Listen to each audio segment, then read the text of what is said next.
சுதந்திர தினத்தை ஒட்டி தேசிய கொடி ஏற்றுவதை தடுப்பவர்களை குண்டர் சட்டத்தில் சிறையில் அடைக்க வேண்டும் என்று தெரிவிக்கப்பட்டிருக்கிறது. அதனை அண்மை செய்தியாக பார்க்கிறோம். தேசிய கொடியேற்ற பாதுகாப்பு வழங்குவது அவமானம் என்று சென்னை உயர்நீதிமன்ற தரப்பில் கருத்தானது தெரிவிக்கப்பட்டிருக்கிறது. அதனை அண்மை செய்தியாக பார்த்துக் கொண்டிருக்கிறோம். வருகிற 15ஆம் தேதி சுதந்திர தினம் கொண்டாடப்படுவதையொட்டி தற்போது உயர்நீதிமன்றத்தில் வழக்கானது விசாரணைக்கு வந்திருக்கிறது.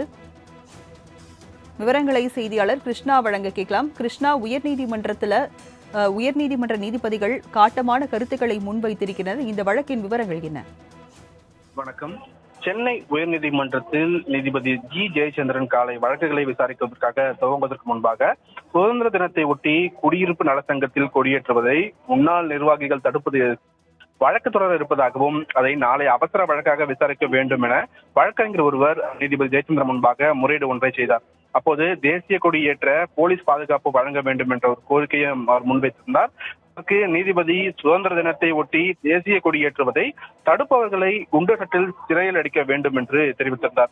மேலும் தேசிய கொடியேற்ற பாதுகாப்பு வழங்குவது என்பது அவமானம் எனவும் கொடியேற்றுவதை யாரும் தடுக்க முடியாது எனவும் தடுப்போர் மீது காவல்துறையினர் நடவடிக்கை எடுக்காவிட்டால் வழக்கு தொடரலாம் எனவும் நீதிபதி ஜெயச்சந்திரன் தெரிவித்திருக்கிறார்.